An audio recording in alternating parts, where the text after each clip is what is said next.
Nous allons passer maintenant à la description des cavités d'accès dent par dent. Nous allons commencer par le premier groupe qui est le groupe incisivo-canal maxillaire. Donc nous allons commencer par faire un petit rappel anatomique sur ces dents-là. Donc là, c'est des dents qui sont monoradiculées, donc ils présentent juste une racine, qu'elle soit l'incisif central maxillaire, l'incisif latéral maxillaire ou alors la canine maxillaire. Donc c'est des dents monoradiculées. Donc la trajectoire de leur racine, en général, c'est des trajectoires rectilignes, sauf pour l'incisif latéral qui présente en général une courbure distale au niveau du tiers apical. La chambre pulpaire au niveau de ces dents-là est élargie dans le sens mésiodistal et elle est plus allongée dans le sens vestibulopalatin au niveau cervical. Le canal, il est en général unique à section triangulaire qui a tendance à devenir circulaire au fur et à mesure qu'on se rapproche de la région apicale. Pour ce qui est du dessin de ces cavités, donc la forme de la cavité, donc la cavité d'accès est effectuée bien évidemment sur la face palatine pour ce groupe antérieur, le groupe incisivo-canal maxillaire. Donc sa forme générale, elle est triangulaire. Le sommet du triangle est situé au niveau de la partie haute du cingulum. Donc là, le point de départ, c'est bien le cingulum. Donc la base du triangle, elle est parallèle à la distance du bord libre de la dent, comme vous voyez sur l'iconographie. Donc, pour ce qui est de l'approfondissement de la cavité, donc l'approfondissement, c'est très important de tenir compte de l'axe de la dent et de la couronne jusqu'à l'effraction pulpaire. Donc là, vous voyez les différents axes des dents en fonction de la localisation des dents. Donc on a l'axe par rapport à l'incisif central, par rapport à la latérale qui est encore plus inclinée et aussi par rapport à la canine maxillaire, comme vous voyez sur l'iconographie.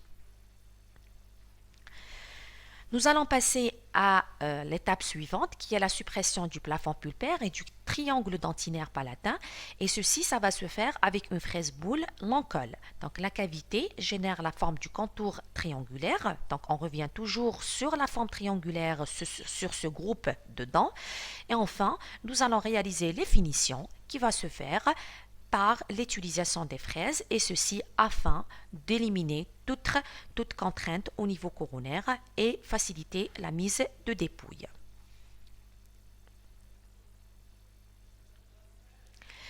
Au niveau de ce groupe, il y a certaines erreurs qu'il vaudrait mieux éviter. Donc, la cavité, elle doit être entièrement palatine. Donc là, toujours, on réalise notre cavité d'accès sur la face palatine de la dent. Elle doit toucher en aucun moment le bord incisif de la dent. Donc, on avait dit tout à l'heure que le point de départ doit se faire au niveau du cingulum. Donc, il est loin par rapport au bord incisif de la dent. La cavité doit être économe des tissus dentaires. Donc là, il ne faut pas trop tailler. Il faut être vraiment économe vis-à-vis au tissu dentaire. Donc, on revient toujours sur le principe de l'économie tissulaire. Et bien évidemment, si l'axe choisi il est erroné, donc on risque de faire une perforation au niveau vestibulaire. Et ça va rendre la tâche vraiment difficile par la suite. Nous allons passer maintenant au deuxième groupe qui est le groupe des prémolaires maxillaires. Donc on sait très bien que les prémolaires maxillaires, elles sont au nombre de deux. Donc on a la première prémolaire et la deuxième prémolaire. Nous allons commencer par faire un rappel anatomique. Donc la chambre pulpaire de la première prémolaire maxillaire, elle est ovalaire avec deux cornes pulpaires. Très souvent bifide, donc elle présente souvent deux racines, une racine palatine et une racine vestibulaire, et bien évidemment on a l'existence de deux canaux, un sur la racine vestibulaire et l'autre sur la racine palatine. Ces canaux parfois peuvent se rejoindre au niveau de la région apicale, notamment quand la dent elle est monoradiculée. Donc on a souvent l'existence des canaux qui sont fusionnés, donc là on aura l'existence de deux canaux qui vont se rejoindre au niveau apical. La deuxième prémolaire maxillaire, elle est majoritairement monoradiculée, mais présente parfois et néanmoins deux canaux radiculaires. Pour ce qui est du dessin de la cavité d'accès au niveau de ces dents-là, c'est-à-dire au niveau de la première et la deuxième prémolaire maxillaire. Donc la cavité idéale doit être aplatie à grand axe vestibulo-palatin, étroite dans le sens mésiodistal. Elle englobe les entrées canalaires. Donc on avait dit tout à l'heure qu'on avait deux entrées canalaires, donc une entrée vestibulaire et une entrée qui est palatine. Donc c'est des cavités qui sont allongées dans le sens vestibulo-palatin et elles sont étroites dans le sens mésiodistal, contrairement au groupe maxillaire incisivo-canin. Donc la cavité occlusale est approfondie selon le grand axe de la couronne jusqu'à avoir l'effraction pulpaire. Donc à l'aide d'une fraise boule l'encolle, le reste du plafond pulpaire est éliminé, puis on aura à faire des finitions pour éviter les contraintes au niveau occlusal. Donc pour réaliser notre cavité d'accès endodontique, on est amené à essayer d'imaginer le dessin de certaines lignes. On va imaginer le dessin d'une droite mésiodistale séparant la table occlusale en deux parties inégales, donc une partie vestibulaire et une partie palatine. On doit imaginer aussi le dessin d'une autre ligne qui doit rejoindre les deux sommets cuspidiens. Donc c'est une ligne qui va séparer la partie occlusale en deux parties, donc une partie mésiale et une partie distale. Donc, et nos canaux, on va dire le canal vestibulaire et le canal palatin, ils vont être justement situés de part et d'autre de cette ligne mésiodistale qui va séparer la table occlusale en deux parties vestibulaires et palatines, et elles vont être justement sur cette ligne qui va rejoindre les deux sommets cuspidiens. Donc voilà, comme vous voyez sur l'iconographie, donc là c'est le cas d'une prémolaire sur laquelle nous avons réalisé la cavité d'accès endodontique.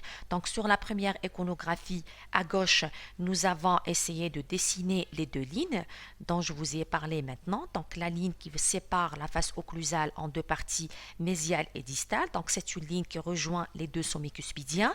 Et la deuxième ligne qui va séparer la partie occlusale en deux parties inégales. Donc une partie vestibulaire et une partie palatine, donc sur laquelle les canaux vestibulaires et palatins vont être placés de part et d'autre. Donc sur la deuxième iconographie, donc on voit l'approfondissement de notre cavité d'accès, et enfin sur la dernière iconographie, on a l'élimination du plafond pulpaire et le repérage des deux entrées canalaires, vestibulaires et palatines. Maintenant, nous allons passer au troisième groupe, c'est bien le groupe des molaires maxillaires. On commence par le rappel anatomique. Donc, la première molaire maxillaire présente très fréquemment quatre canaux. Donc, on a le canal palatin qui est le plus large, un canal mésio-vestibulaire, un canal disto-vestibulaire et dans certains cas, on a l'existence d'un quatrième canal. C'est ce qu'on appelle le MV2, c'est-à-dire c'est le deuxième canal mésio-vestibulaire. La deuxième molaire maxillaire, par contre, elle présente que trois canaux. Donc, on a un canal palatin, un canal disto-vestibulaire et un canal mésio-vestibulaire. L'anatomie, bien évidemment, elle varie et la présence du quatrième canal diminue statistiquement de façon importante pour la deuxième puis la troisième molaire maxillaire. Donc, nous allons commencer par voir la première molaire maxillaire. Et nous allons voir le dessin de sa cavité d'accès. Donc, sa cavité d'accès, elle a une forme qui est trapézoïdale, comme vous voyez sur l'iconographie. Son dessin, il est guidé bien évidemment par la forme du contour de la dent. Donc, c'est une cavité qui est déportée du côté mésial. Donc là, c'est très important de retenir cette notion. Donc, toujours, la cavité d'accès des molaires, elle est déportée du côté mésial de la dent. Cette dernière, elle va englober l'ensemble des projections des cornes pulpaires sur la face occlusale. Donc la cavité, comme je l'ai dit, elle est située en mésial de la face occlusale et ne dépasse pas en général le pan d'émail. Donc on sait très bien que les molaires maxillaires, elles présentent une caractéristique qui est très importante, qui est l'existence du pan d'émail. Alors, le groupe des molaires maxillaires, donc on va commencer par la première molaire maxillaire, donc le dessin de sa cavité. Donc on commence tout d'abord par le repérage des cornes pulpaires, donc c'est-à-dire la corne palatine, la corne mésio-distale, mésio-vestibulaire et la corne disto-vestibulaire. Donc comme nous l'avons fait pour le groupe des prémolaires maxillaires, donc on doit commencer par le dessin de certaines droites. Donc la première droite, c'est une droite qui va passer par la corne mésio-vestibulaire et qui est parallèle à la face vestibulaire de la dent. La deuxième droite, elle doit passer par la corne pulpaire et est parallèle à la face mésiale. Et la troisième, et en dernier, elle doit joindre les deux cornes pulpaires, mésio-vestibulaire et palatine. Donc, ceci va permettre le dessin d'un triangle et la hauteur de ce triangle perpendiculaire à la droite mésio-vestibulaire et palatine. Après, nous allons faire la localisation de la corne pulpaire disto-vestibulaire. Donc, la position la plus reculée de la corne pulpaire disto-vestibulaire est située au niveau du sommet du triangle dessiné précédemment. Donc, en fait, la position de cette corne peut varier, mais se situe inévitablement sur la hauteur du triangle, comme vous voyez sur l'iconographie.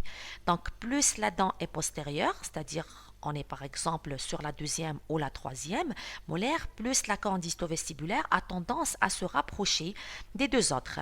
Il n'en est pas rare que les trois cornes pulpaires soient alignées sur la même ligne. Sur la dernière iconographie, donc vous voyez que les trois cornes pulpaires étant localisées, donc la cavité d'accès est dessinée en les englobant. Donc ça, c'est le dessin de la première molaire maxillaire.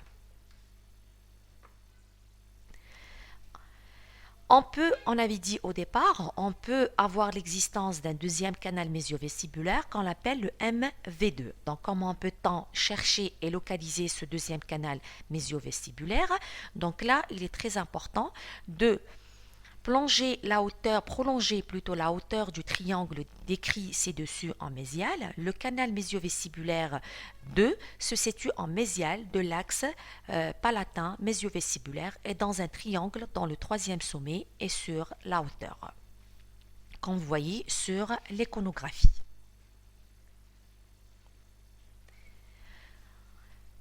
La cavité, elle est approfondie dans l'axe de la couronne. Une fois l'effraction pulpaire, elle est obtenue, la cavité est mise de dépouille, les parois régularisées et les points cuspidiens légèrement diminués. Pour ce qui est de la deuxième et la troisième molaire maxillaire, la description de cette cavité d'accès reste la même pour la deuxième et la troisième molaire maxillaire. Cependant, l'anatomie, elle varie, comme nous l'avons dit au départ. Donc, la présence du quatrième canal diminue statistiquement d'une façon importante pour la deuxième puis la troisième molaire maxillaire.